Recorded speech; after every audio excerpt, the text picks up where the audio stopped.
You are listening to This is Oklahoma, hosted by Mike Hearn, telling stories of Oklahomans and those that have made it their home. What's up, guys? Welcome back to an episode of This is Oklahoma. Mike Hearn here, host, back with another episode. Excited to share this episode with you today, but before we do, huge shout out to our sponsors. The Oklahoma Hall of Fame have been sharing Oklahoma's story through its people since 1927.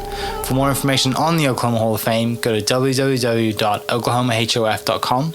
And for daily updates, go to oklahomahof on Instagram and give them a follow. Our other sponsor today is Chickasaw Nation. Now, the Chickasaw Nation have sponsored pretty much everything in Oklahoma. They're a huge supporter of Oklahoma.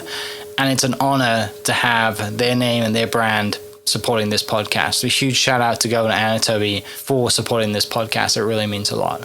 Our third sponsor is Diffie Ford Lincoln down in El Reno. Now, this one makes me so happy because these guys are great friends of mine, play a lot of golf together. I've bought my cars from them, do most of my oil changes down there, have a cup of coffee, hang out down in El Reno. It's a good spot to go. And not only are they great friends, but they provide a great service.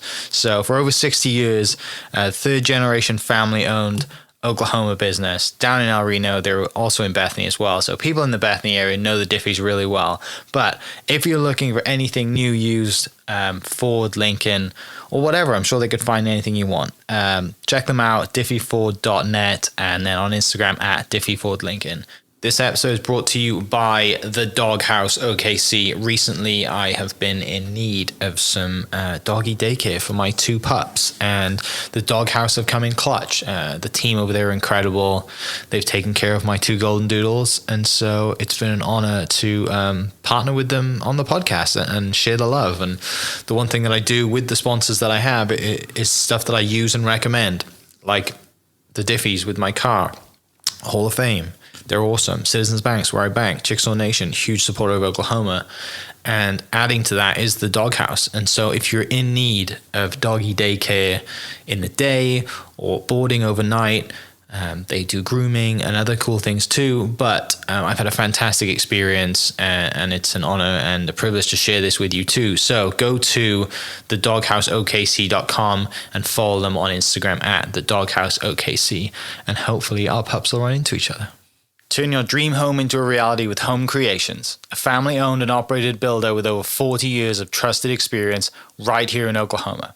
Call Holly at 405-364-9999 to schedule a showing or visit our website for more details. Home Creations, building homes, shaping futures, strengthening communities.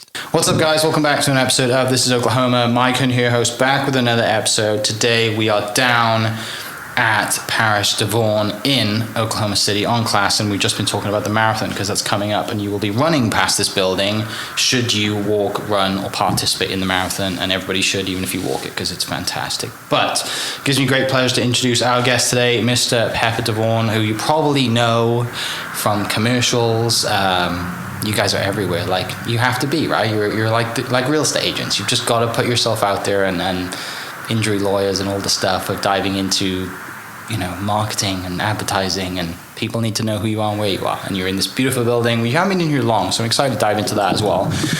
Before we do, thank you for your time. Excited to dive into your story. Born and raised in Enid? Born and raised in Enid, yes. Good old Enid. I love going to Enid because I always go to that hamburger place. The Flamingo. Yes. Absolutely. So good.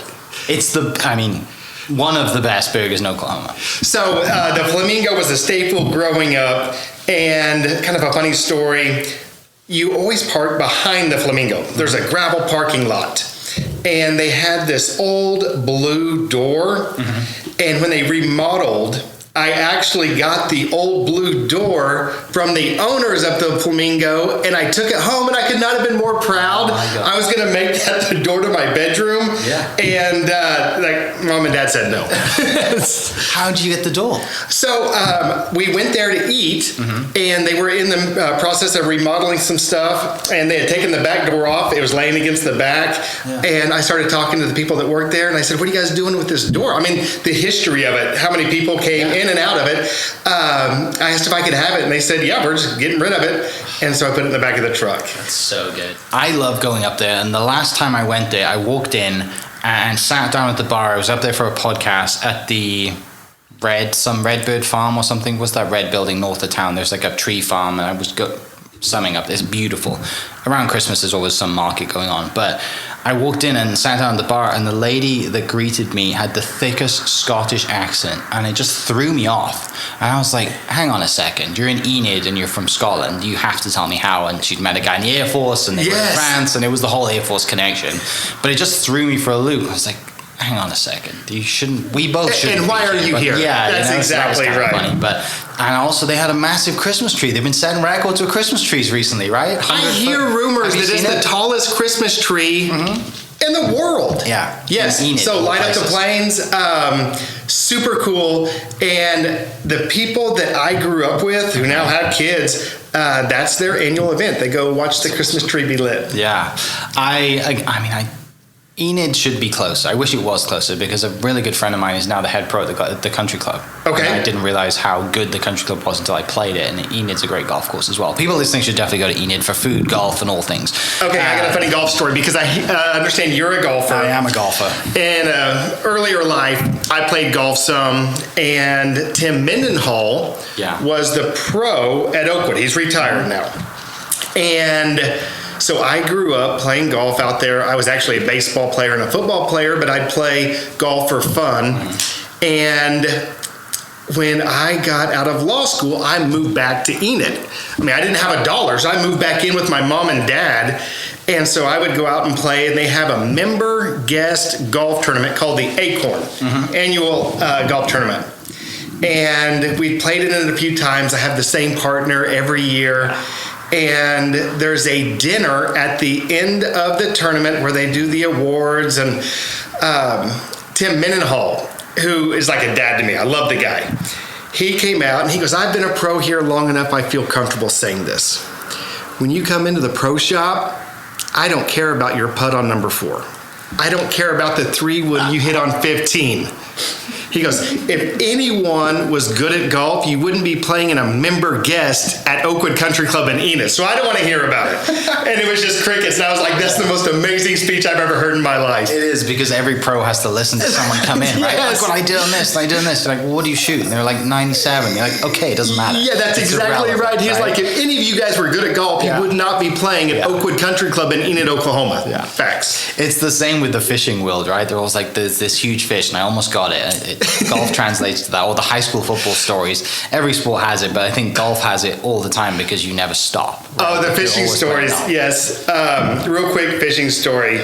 I still turn red when I think about this. I had a client in my office when I worked in Enid. I worked at a law firm called Mitchell to Clerk, just a remarkably good law firm. Oklahoma's oldest law firm in continual existence still. And we started talking fishing. He was a tournament fisherman. And I told him when I was in college, I caught a 10-pound bass at Lake Fork down in Texas. And he was like, that's amazing. And I said, I have a picture of it somewhere. And so I reach into my drawer and I pull out the picture. And Mike, on the back of the picture, it said 8 pounds, 3 ounces. So in my mind, it had grown 2 pounds. Yeah. We all exaggerate. Not just guys. I think everybody exaggerates. Yeah, right? so like I showed it to him, but I didn't hand it to him. Yeah, especially in sports. Yeah, you're like, here's the picture, and you're covering where it says holding it. That's right. Obviously, Enid's a huge passion, huge love of yours, a lot of family there. You went back after college. Yes.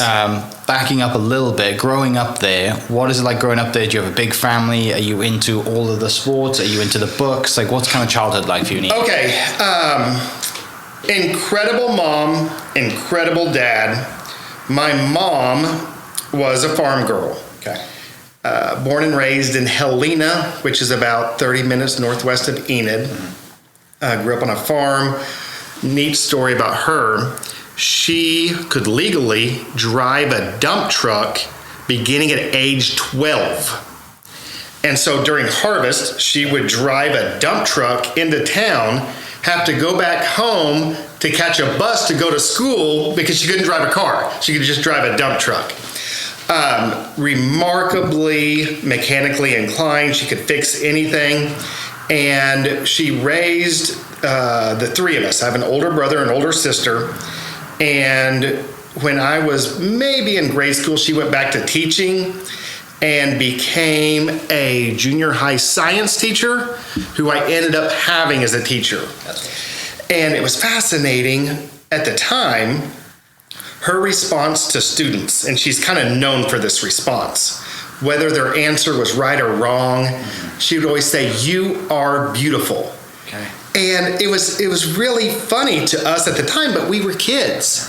And in hindsight, it means a lot to me. And to hear former students saying, I can still hear her saying that, I think she was teaching some really big life lessons while she was teaching her science class. Yeah. My dad was the local dentist and super, super fun guy, a role model of mine.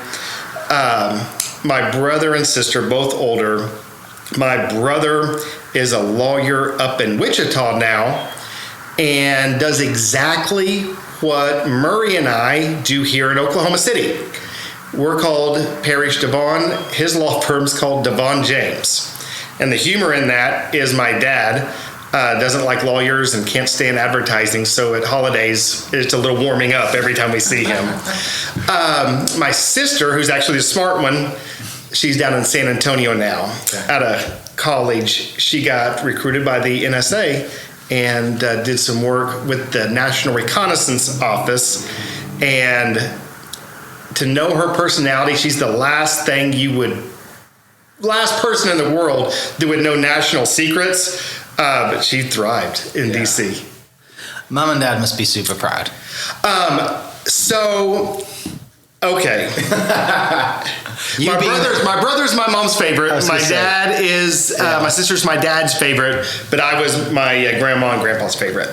I have a younger brother, and I can see that. Yes, for sure. No, I'm not going to go as far as saying you were the black sheep of the family, but the younger kid syndrome definitely sets in at a certain time, right? It always sets in. You get away with everything. You get babied the whole time. Just treated a little bit different. And I know that I was my grandma's favorite because my brother at a Thanksgiving dinner asked who her favorite was, and she said Pepper. That's awesome. So you're the youngest, you're looking up to your older sister, older brother growing up, you're chasing them around, you're probably picking up things faster because naturally that's what you do when you're the younger sibling. Do you take to any sports specifically? Okay, so I'm glad you asked that. Not a remarkable athlete, but I loved playing sports. And in reflection, I think team sports really molded who I am today in virtually every aspect of my life. And I actually was talking about this with some people last week. It's fascinating, and if you have a second, I'd like to tie in how I look at team sports growing up and where Parish DeVaughn is today. So I'm going to use football. And it works for every sport, but what I learned growing up playing team sports is at the core of every team is trust. I mean, that is, in my opinion, the essence of a team. And when you see good teams, you see trust. And when you see bad teams, it's almost objective. You can see it. So having an experience on these teams from Little League through high school, I believe that trust is really comprised of three things, like consistency. And when I say consistency, in my mind, that is showing up to practice on time. On each play, giving 100%. If you don't give 100% or your total effort during practice, then the rest of the team really doesn't know what you'll be producing during a game when it counts. For example, if I'm a quarterback and in practice somebody gives me 50% and in the game gives me 100%, they're going to be twice as far down the field. Consistency, I think, leads to reliability. And the second aspect of trust is integrity. In my mind, doing the right thing even when nobody's around naturally allows others to gravitate to you. I just think that relying on people to do the right thing really solidifies a team atmosphere. And the third, in my mind, is the simplest: it's support. I mean, supporting your team members. In my mind, I can see football players putting a hand down when one of their teammates is on the ground, getting the dirt off their face mask. A receiver drops a ball, quarterback says, "We got next time." Those are the life lessons that I drew from playing in team sports. And at the time going through, you really, really enjoy the game. You really, really enjoy the process. But in reflection, you find out what's the most important thing. And I think in my mind, the overall description is the word trust. And taking the team sports environment, something that I was passionate about, I kind of want to talk about how football actually relates to the law firm that we have today. So in any organization, I think that you first have to talk about structure. And in a football team, you have the coaches and their coaches, assistant coaches, offensive coordinators, defensive coordinators. Their job is to assign the players to the positions that they're most naturally going to contribute the maximum amount of efficiency. And you have a structure, and the coaches appointing the players that will each have individual roles and responsibilities. And I'm just going to call this the conduct of the organization.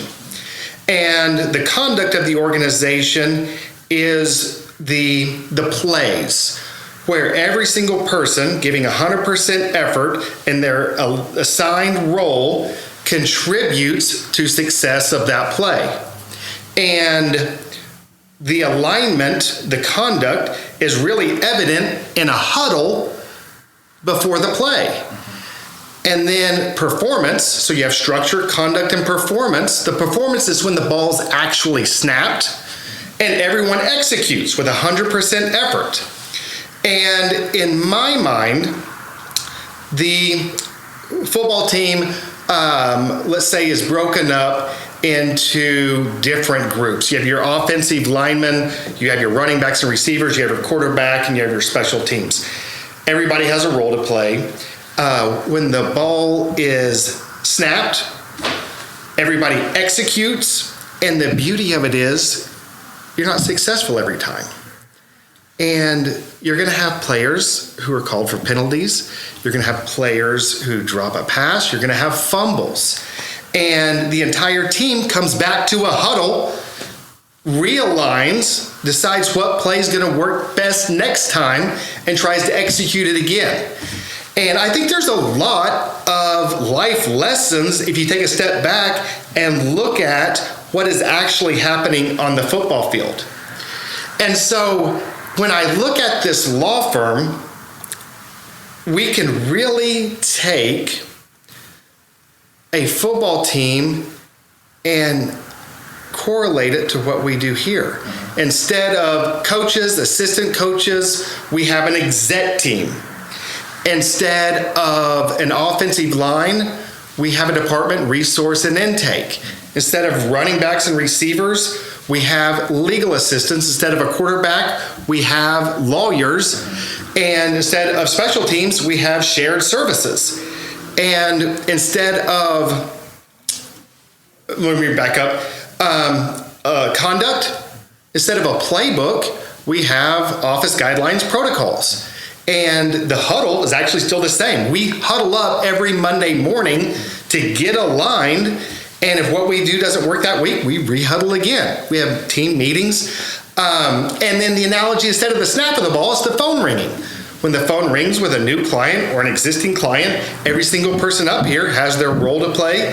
And if everything's executed perfectly, the likelihood of success is very high. If it's not, man, we're all human. We just go and try to do the same thing again. Yeah, no, it makes a lot of sense, right? And it's especially the team sports, and there's plenty of individual sports out there that you can relate to life. But when you talk about having a team environment, team in your business, there's so many ways to relate it. And I always love speaking to people who have been athletes because it's easy to translate, right? And especially you understand they have a work ethic as well, but also they understand teamwork and all the pieces that come together. Like you said, it makes a lot of sense. It's one of the more beautiful, and it translates not just to the office environment, but I think to home life. Oh yeah, for sure. I mean, anytime that, and it goes back to the word trust, you have a relationship, I think trust is the core of that relationship. Yeah. Is there anything that kind of any moments or experiences that shaped you as a kid as far as to sports to where you are now? Versus not just the business, but you personally? No, yeah. That's a fantastic question. And we had a lot of successes in our team sports. We played the Little League World Series. We won a national championship, state championship. Really successful teams. But when you were asking that question, this is what popped out as an event in my mind. We were playing Edmond. A kid named Flores was on the mound. Oh, by the way, Enid does not like Edmond. I don't know if that's still the case, but it definitely was when I was in high school. And we were down by 1 run with 2 outs. And there was a guy on second base and a guy on third base, and I was up at bat. And I struck out. I mean, there was 2 outs. That ended our season. I was the last guy. I had a chance. And that's part of the game.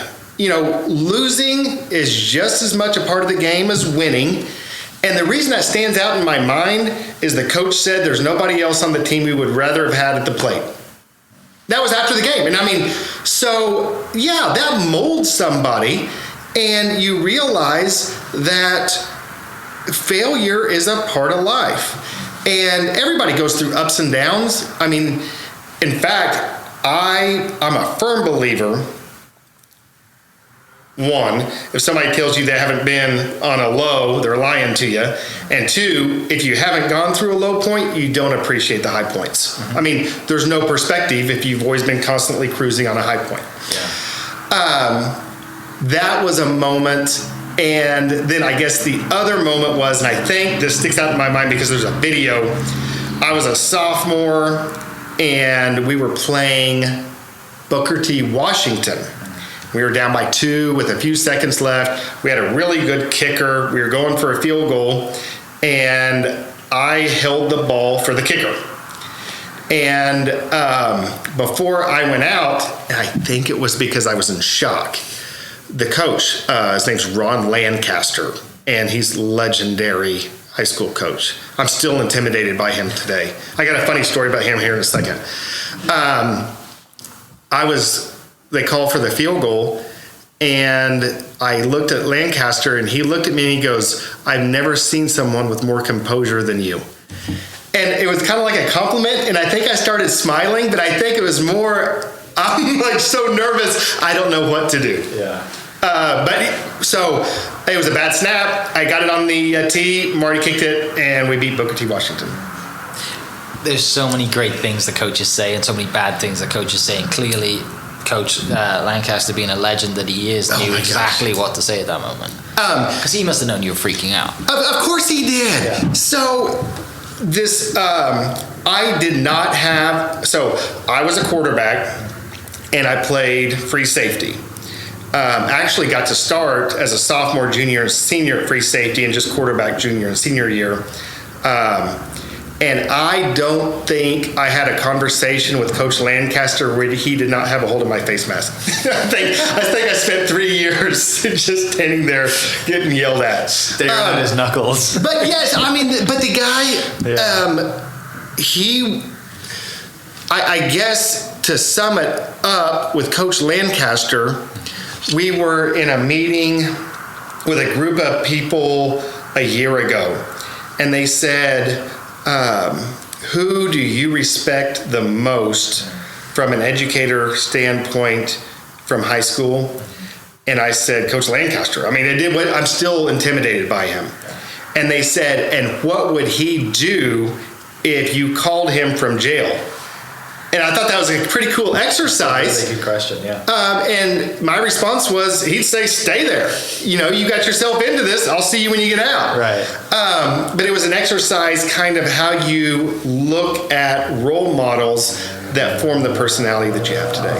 Okay. You mentioned being a quarterback. Yes. So there are elements of leadership in you and traits of leadership in you from a young age then, it sounds like. So, of course, a quarterback is considered the leader of a football team.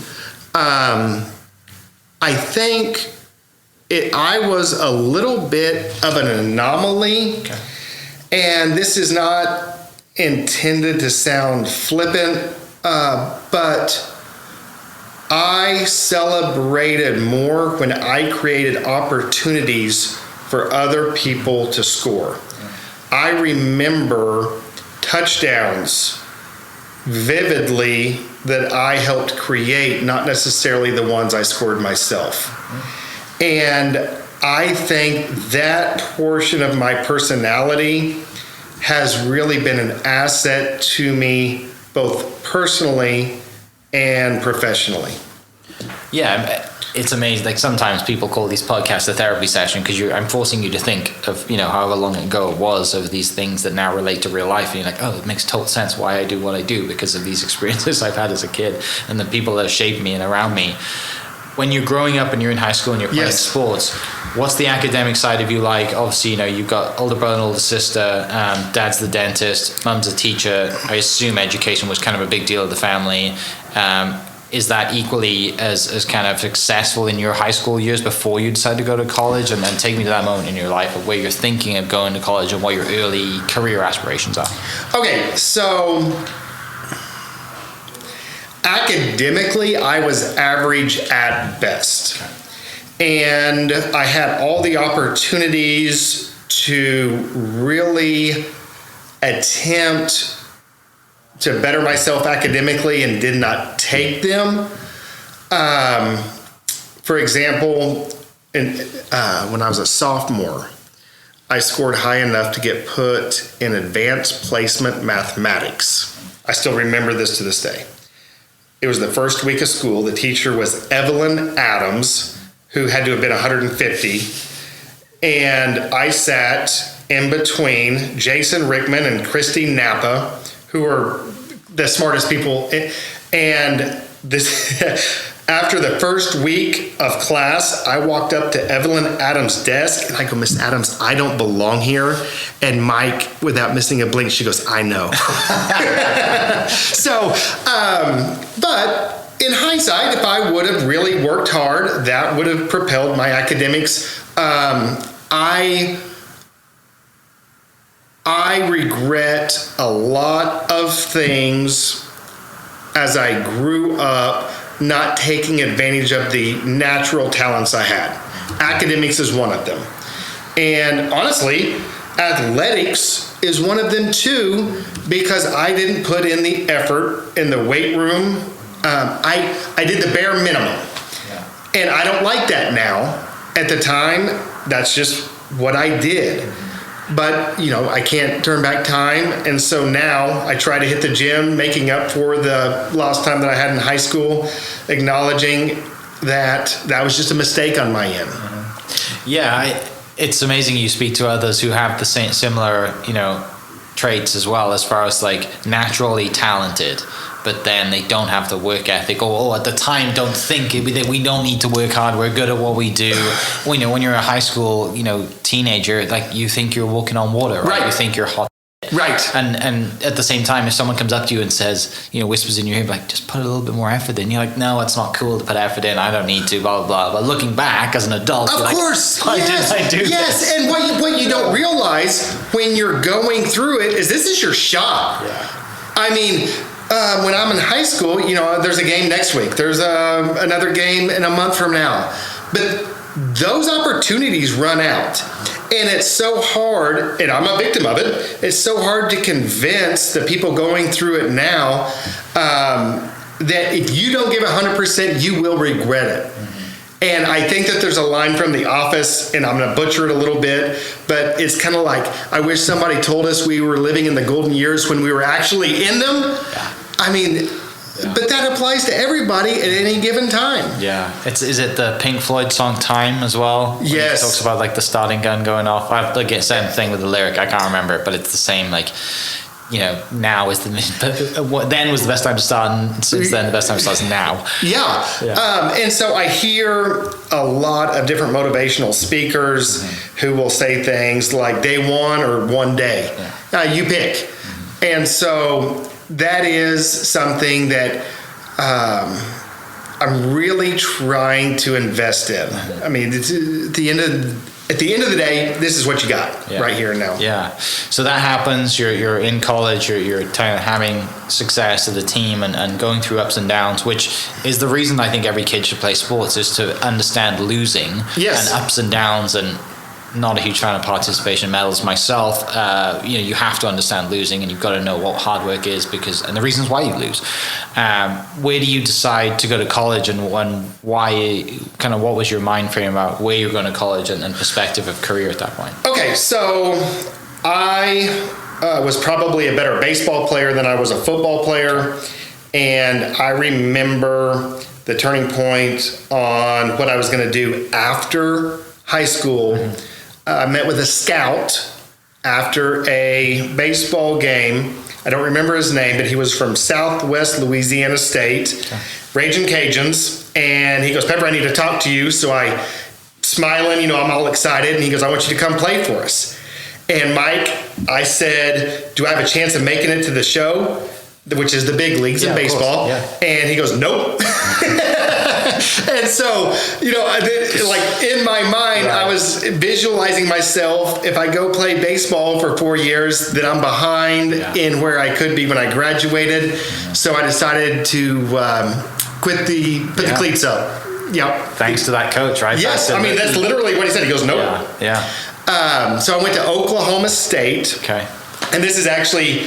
I hope the statute of limitations has run on this. I'm sure it has. Yes. Yeah. So I am a freshman, and my academic advisor is Diane Woolridge. And so I go meet with her. And Mike, this is the beginning of the second semester my freshman year. So I'd already been there for a semester. She was my advisor for the first semester. First semester, in my opinion, So she goes, these are the classes I suggest. I go, no, I want to do some fun, different classes. I want to do entomology. And she goes, no, you have to get through this core curriculum. And so she gets up to go take a call, and I look down, and hypothetically, her stamp that said Diane Woolridge was on her desk, and I grabbed her little ink stamp and I took off. And so now I got the Diane Woolridge seal of approval, and I did my own classes. That's amazing. Until I came up to my senior year, and Diane White was teaching POM, and she goes, everybody that's had this survey, you can leave. And I go, I've had it. She goes, what class would you have had this in? And I said, macroeconomics. And she goes, that's impossible. That's a prerequisite for this course. And then things started unwinding. Yes. So my last semester at OSU, I actually had freshman history because that was a requirement.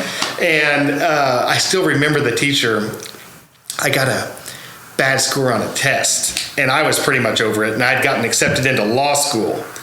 And so I said, listen, if you guarantee me a C, I won't show up again. Yeah. And she goes, all right, get out of here. Yeah. I'm not going to be a pain in your ass. Yeah, that's right. You won't get out of here. Yeah. So after Oklahoma State, I went to the University of Tulsa. So Oklahoma education from start to finish. What leads you to choose law over maybe being a dentist like Dad, going into the teacher world, and obviously your older brother into the law?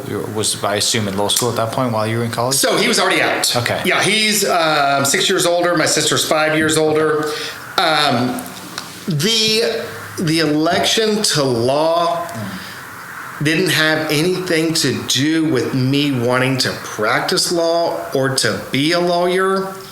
I think that I wanted to continue my education, and law was something that a lot of people said you can do anything with. And I agree with that. Yeah. And even today, my class from Tulsa, ballpark, these are ballpark numbers that I don't remember specifically, but less than half actually practice law. Yeah, that makes a lot of sense, right? What were some of the classes that you loved then in college before you decided to go to law school? Okay. And then I guess why did you choose to go to law school and stay in education versus getting a job? Okay, so in college, the classes that stand out to me, entomology, geology, New Testament study, and I really had an affection for philosophy classes. Ended up getting a minor in philosophy. I think that even today, my interests are super eclectic, very diverse. There's very few things I'm rifle shot on, and I think the diversity of those classes kind of reflects what I was interested in. Why I didn't go find a job out of college, I had no clue what I wanted to do. I mean, of course, I remember maybe I'll be a philosophy professor. There was a time that I wanted to go to Alaska and do deep sea fishing commercially.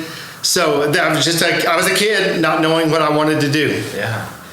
If you look back now and think like you didn't, this doesn't happen and you're not here today, is there sometimes you look and you think, where would I be? Like maybe I would have done this or I'd have done this, and thinking, so when we look at life's pathways, right, and how we define, how we take the right or the left road, and you come here and all the things you just mentioned. Okay, so I've actually thought about that. Yeah. And I don't think there's a wrong path. Okay. And that's a weird thing to say, but no matter what you do, that course can be corrected. No matter what you choose, you're going to make mistakes and good decisions. And I don't ever look back and wonder, what if I would have done something different? Because I think I can ask that question now. I mean, I'm not stuck doing anything. And I don't think anybody is. And so I think people generally make decisions based on the information they have at the time. Hopefully they're good decisions. They're going to be bad ones, but I think everybody has the ability to self-correct. Yeah. There's, just for what you've been talking about, there's clearly a sense of Oklahoma pride. Sure. You're a huge fan of obviously being here. Otherwise, you would have gone to school somewhere else, out of state, like so many others seem to want to leave and then eventually come back at some point. How does that kind of translate in your story about just, the state pride and going to Oklahoma State and then going to Tulsa? I mean, clearly there's something there. I think it's the people. And I think Oklahoma has a huge amount of opportunities that it offers.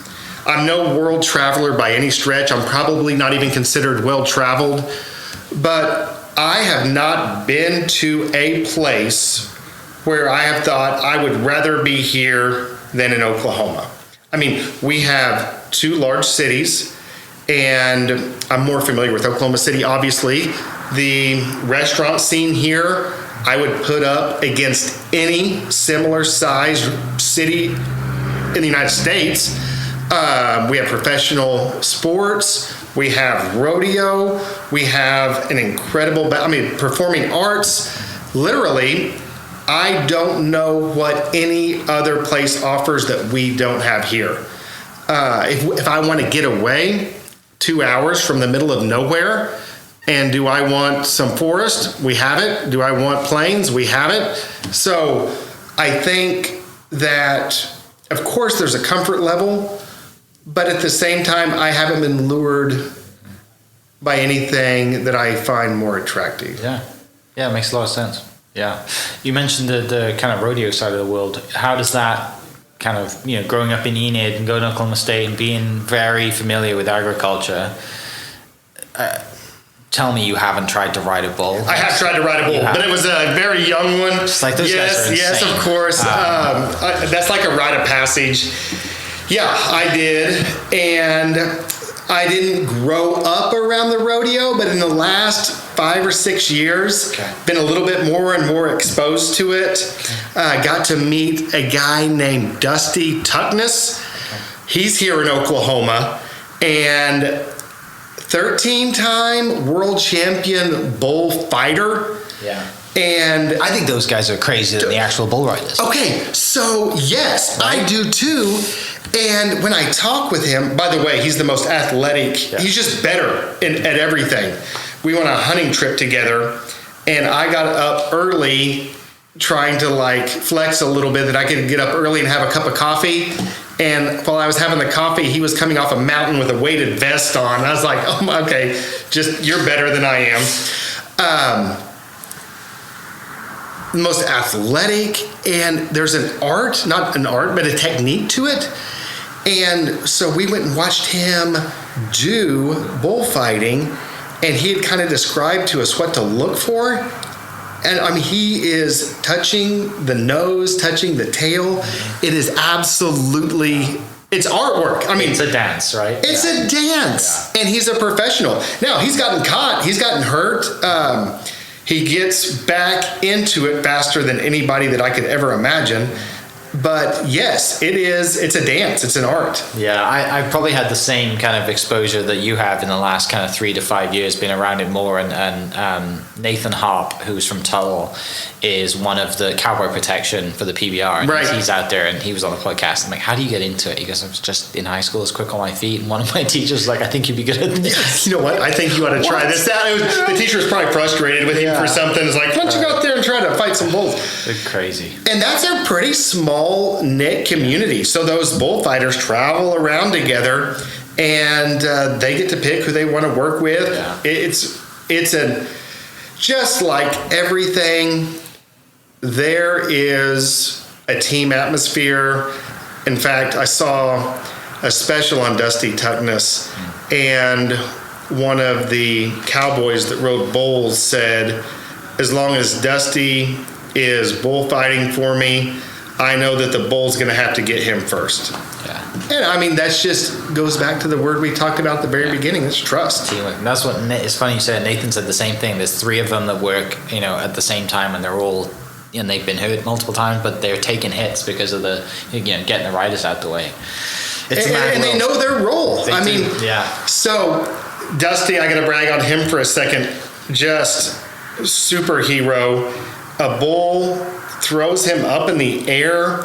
He lands on the wall of the arena and then jumps back down and continues distracting the bull. Superhuman. Yes. I mean, yes, he may be superhuman. Yeah, those guys. Yeah, it's impressive to see those guys. And PBR is coming to town in July, I believe. It was just in Tulsa. It's coming to town. The teams will be in your The teams.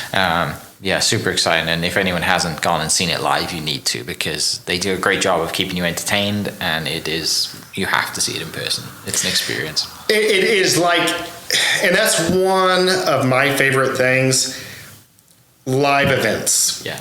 Whether it is baseball, basketball, the ballet, Oklahoma City Ballet is amazing, rodeo, I don't think you experience it unless you see it live. And at a rodeo, you smell the arena. I mean, it's an experience. I think that's amazing. It is. I totally agree with you. I'll have to have Dusty on the podcast. I'd love to hear his stories. Back to yourself, college, TU. Tell me about going after college and after TU, where you decide. And also, you mentioned going into law as a way to continue education and not planning on practice. Obviously, we get here somehow, though. Yeah, for sure. How does this happen, and then how does? So after law school, I went home, moved back in with my parents, and I joined a law firm called Mitchell DeClerk. And the lawyers that comprised Mitchell DeClerk were a majority former Vietnam and Korean veterans. Wow. Remarkably smart people. I still talk to some of them today. And that really, I think, is what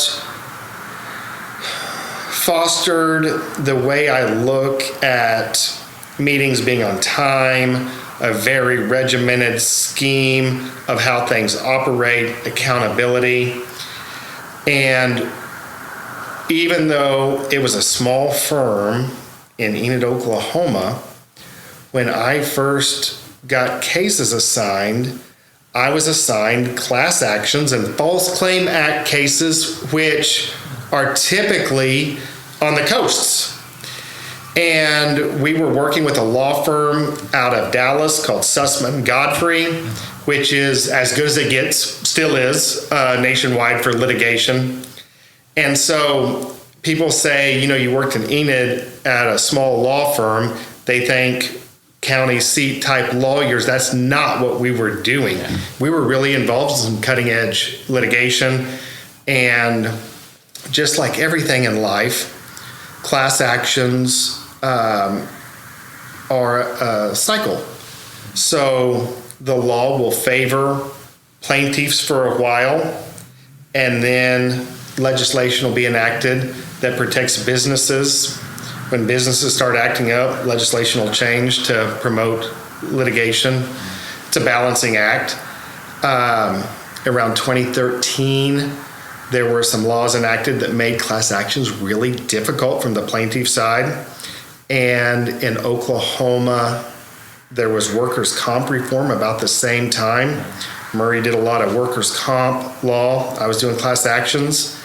And we decided, maybe panicking just a little bit, to form a law firm and focus on personal injury cases. That's how that went down. Okay. Yeah. And I'd known Murray since I was in high school.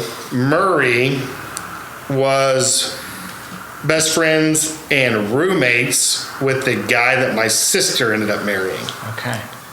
So so there's no surprise that looking back, you both end up together because you guys have known each other for a long time. We've known each other since I was in high school. Yeah. And that decision to form wasn't like this was a risk, right? I mean, it was a risk, but it wasn't like, it's not like you just met this guy 2 years ago. No, that's exactly right. You have this context and this trust built in of this friendship over so many years. Well, we knew each other, and we had worked on a couple cases together before, and we really shook hands. I mean, that's the corporate agreement we have as a handshake. Yeah. Do you move to Oklahoma City during that time, or are you already here? I move. Okay. Yep, I move. And so our first office was above Mickey Mantle's Steakhouse on the 3rd floor. Yeah. It was Murray and myself and 2 other people. And that was 2013. And we didn't have a clue what we were doing. And one of the funny stories, we had someone from Cox come to the office to get our phone set up. And they said, "How many lines do you want?" And we were like, I don't know. And they said, "How about 20? We were like, "We'll never need 20 lines." I mean, so we went for 15. Yeah. And 10 years later, there's more than 50 of us within the 4 walls. That's amazing.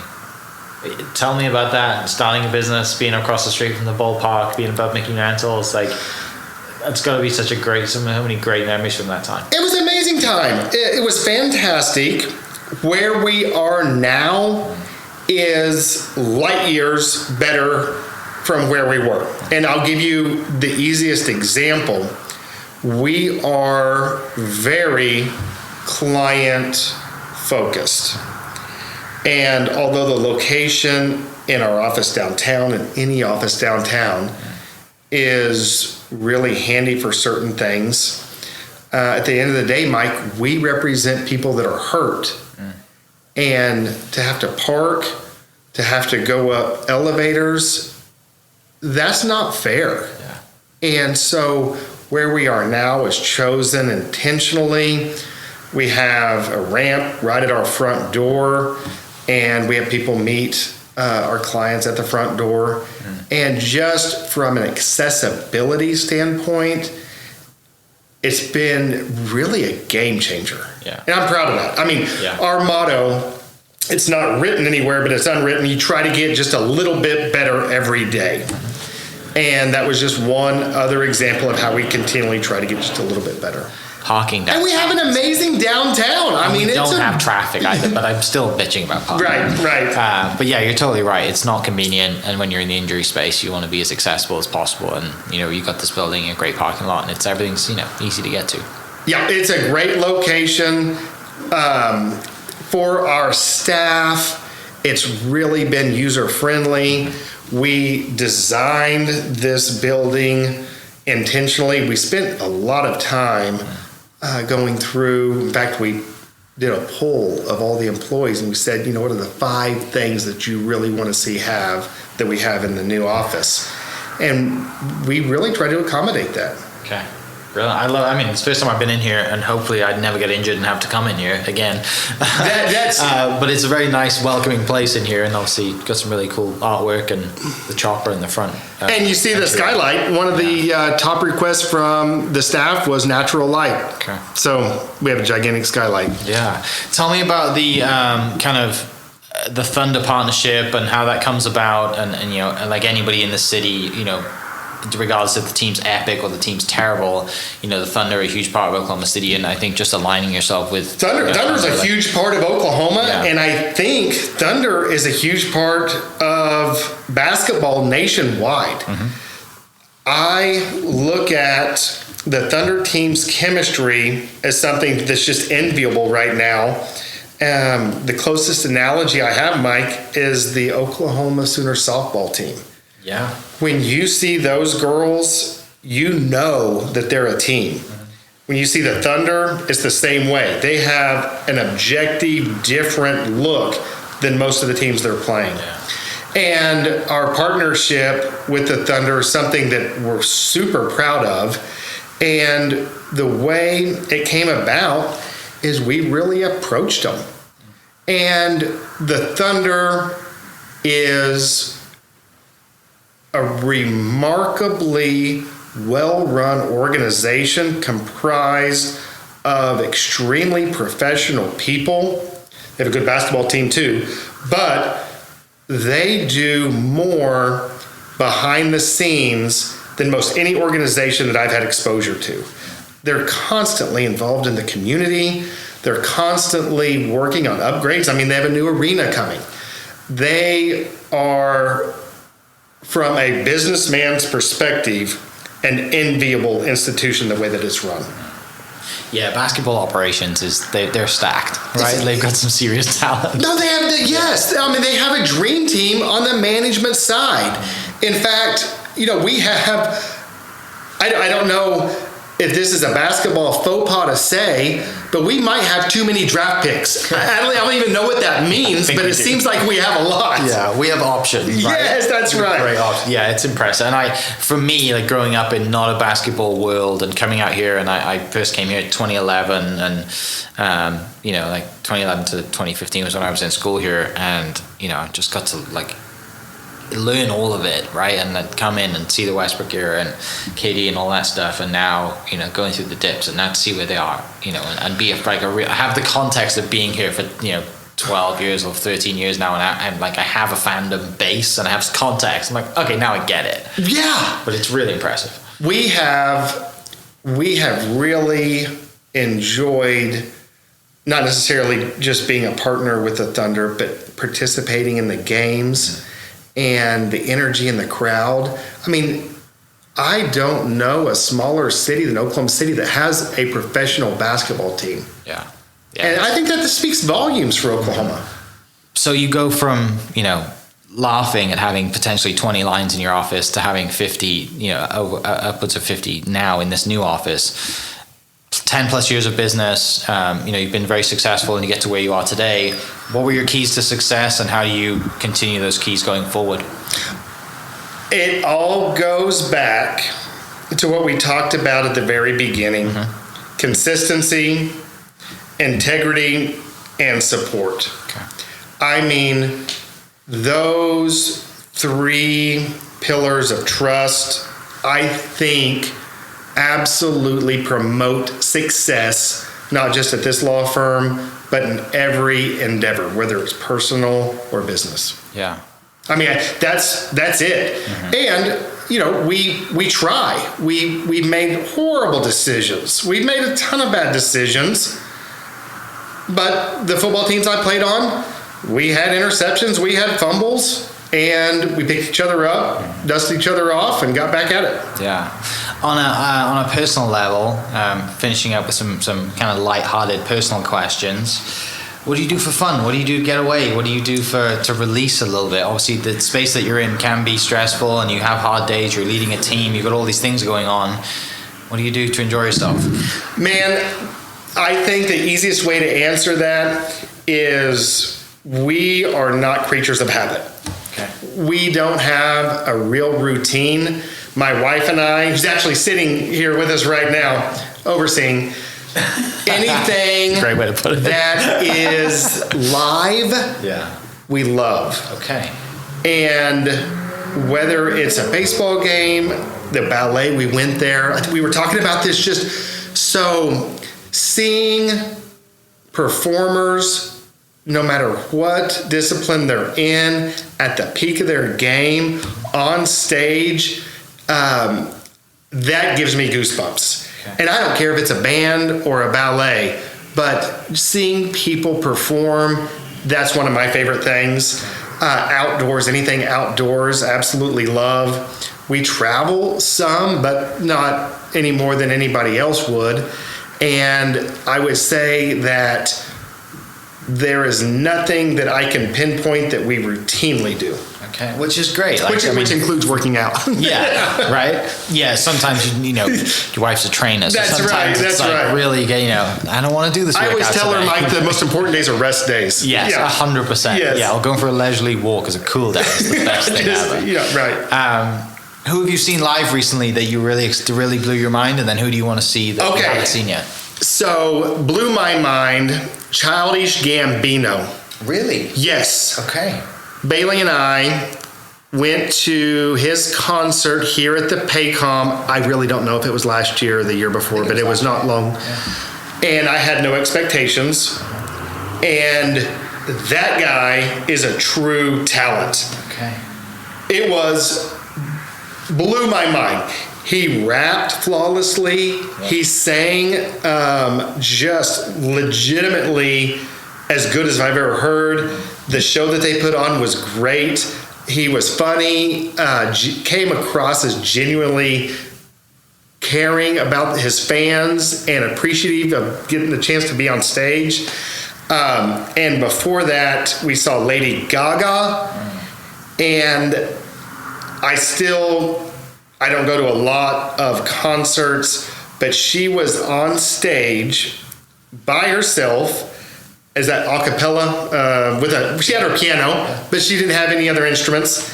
And she had her foot kicked up on the piano, playing Poker Face and singing, and it sounded better than any radio or recording. I mean, it's another one of those that is just a superstar. Yeah. Invest in live experiences. It's worth it. It is. Right? Invest in those. Yeah, I think that is the experiences that I enjoy the most. Yeah. I went to see the Red Clay Strays last Friday at Choctaw. Shawnee, the Grand Casino. They're fantastic. Not a huge fan of the venue. I think it was a little small. Sound system wasn't epic, but they were incredible. And for me, it's music. I usually try and go to music as much as possible. Yep. Yeah. There's nothing like seeing someone raw music in their moment, right, and interacting with the crowd. It is. It's one of. It's like seeing a baseball player hit a home run, or a football player out in the open running for a touchdown. Seeing a musician playing their instrument right in the moment. Yeah. There's just nothing better. Yeah, yeah. I think it's so easy to look at a picture of a video of someone hitting a home run and being like, the hockey that's on recently, right? And seeing that, and like, yeah, but it's not the same as being there in person. No, right? You're exactly right. Energy. And people that follow sports will acknowledge it. The famous picture, I think 2 years ago, was at Southern Hills when Tiger made a big long putt and everybody had their phones out except for one guy. Yeah. And he was just sitting there staring, and everybody was like, there's the guy that can appreciate a moment. Yeah. Yeah, you're holding an Ultra beer can because Ultra gave him a deal. Yes, I think that's exactly what happened. Yeah. No, you're so right. And it's It's a great life lesson. Like, go see things in person, go experience things, even if it's just talk about the PBR, like being in the smell of an arena, or just fill the senses, because we're always tied on our phones and stuck inside doing things that we should probably not be doing, instead of getting out, get some fresh air and sunlight. Last question. I'm in the real estate world. I'm a realtor, it's my profession, so I always finish with this question. If you were to build your dream house today, non-negotiables, no limit on your budget, what would you have and why would you have it? And this is your house, not Bailey's house. Okay, so I don't know if there's such a thing anymore. Right. So my house, we just remodeled a house built in 1952. Okay. And gave a nod to literally the original floor plan and the rooms, the way that they were decorated, all the way down to the lighting. And I could not think of a different place to call home. Okay. Tell me about it. If I was going to be building a cabin, okay, well then, so that's just me in a cabin. Mike, I really do have a long-term goal of having a one-room cabin like in northern Saskatchewan that has zero cell phone reception that I can go to for like 1 month. Yeah, it had like a fireplace and that's it. Would you read? Like, what's the? I think I would just sit. Okay. And Bailey makes fun of me. I don't know if this is a superpower or not, but I can literally think about nothing. She goes, "What are you thinking about?" And I go, "Nothing." She goes, "No, like seriously." I'm like, "No, I just turned off. My eyes are open, but there's not." I think I would do that. You're one of the very few rare people in the world that could survive in a white padded cell with no sound. I would enjoy it. Right? Yeah, I mean, it'd be like, this is different. This is, I've seen it, like, you probably YouTube it or whatever. There's people who like go into like completely silent rooms where you can obviously hear yourself breathing and all the things, and they last like a minute, because they need constant sound or something going on. I think actually that would be an experience for me to hear myself breathing, hear your heart beating. I would try that in a heartbeat. Yeah. The 1950s homes. What was anything that was a non-negotiable when you remodeled the house? Non-negotiable. So there is some tile that was clearly put up in the 1950s. It's like a light green in one room and gold in another. Non-negotiable was taking that down. In the bathrooms? In the bathrooms, yes. And then there was some wallpaper that was pretty quirky wallpaper. Non-negotiable taking that down. And in the backyard, there's 4 really large elm trees. And the contractor wanted to take those out. Everybody wanted to take them out, and we went to huge efforts to make sure that those stayed. And so I just spent the fall raking leaves. But you get what you ask for, yeah. You get what you ask for. Well, it's been an absolute pleasure to share some of your stories. I look forward to doing this again in the future. Congratulations to you and your team and all your success and the things that you do for your clients. It's very apparent of the core values that you have for your business and yourself, and congrats on remodeling a new house, because that's never fun to do. We actually got through it without having a fight. Yeah, how does that even happen? Right, on its own, right? I think it's because I just nodded, right? You just nod and back up. Real quick before you turn off, you have your back to the second floor. And really pretty cool. Dozens of people have walked by, and there was thumbs up and a little bit of clapping, and it was really pretty cool. That's just the atmosphere we have up here. Love that. For people listening, if you need any injury lawyer advice, I'll put the links on the website in the description down below. Come on down and tell everybody where you heard the podcast. It always makes me feel good when I get referrals. That's why we do it. Sharing some great Oklahoma stories, and huge shout out to our sponsors, Oklahoma Hall of Fame, Chickasaw Nation, Bedford's Camera, Diffie, Ford and Lincoln, Darnell, Reno, and my favorite one locally is the Doghouse, because I have 2 golden doodles, and the Doghouse take great care of my pups. And then if you're a golden doodle owner, God, that's hard to say, you will understand. But been an absolute pleasure to have you on the podcast. Thanks so much for coming down, and for people listening, we'll catch you next episode. Cheers. Hope you guys enjoyed that great episode. Thank you so much for listening. As always, huge shout out to our sponsors, the Oklahoma Hall of Fame, sharing Oklahoma story through its people since 1927. For more information on the Oklahoma Hall of Fame, go to www.oklahomahof.com and follow them on Instagram for daily updates at OklahomaHOF. Our other sponsor, the Chickasaw Nation, amazing sponsor. They do amazing things for the state, and they're always sponsoring something in Oklahoma. They're a huge supporter of Oklahoma, and without their support, we wouldn't be able to do what we do. And our third sponsor is Diffie Ford Lincoln down in El Reno. Now, this one makes me so happy because these guys are great friends of mine, play a lot of golf together. I've bought my cars from them, do most of my oil changes down there, have a cup of coffee, hang out down in El Reno. It's a good spot to go. And not only are they great friends, but they provide a great service. So for over 60 years, third generation family owned Oklahoma business down in El Reno. They're also in Bethany as well. So people in the Bethany area know the Diffies really well.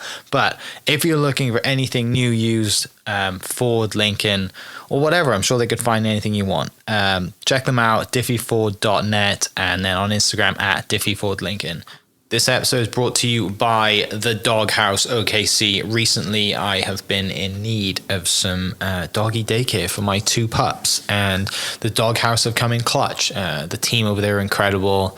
They've taken care of my 2 golden doodles, and so it's been an honor to partner with them on the podcast and share the love. And the one thing that I do with the sponsors that I have is stuff that I use and recommend, like the Diffies with my car, Hall of Fame. They're awesome. Chickasaw Nation, huge supporter of Oklahoma. And adding to that is the Doghouse. And so if you're in need of doggy daycare in the day or boarding overnight, they do grooming and other cool things too. But I've had a fantastic experience, and it's an honor and a privilege to share this with you too. So go to thedoghouseokc.com and follow them on Instagram at thedoghouseokc. And hopefully our pups will run into each other. Turn your dream home into a reality with Home Creations, a family-owned and operated builder with over 40 years of trusted experience right here in Oklahoma. Call Holly at 405-364-9999 to schedule a showing or visit our website for more details. Home Creations, building homes, shaping futures, strengthening communities. Thank you for listening. We are inspired by those around us and hope that you are too. Make sure you subscribe to this podcast on your favorite podcast platform and leave us a review so we can keep telling your stories. For more great Oklahoma content, follow This Is Oklahoma on Facebook and Instagram.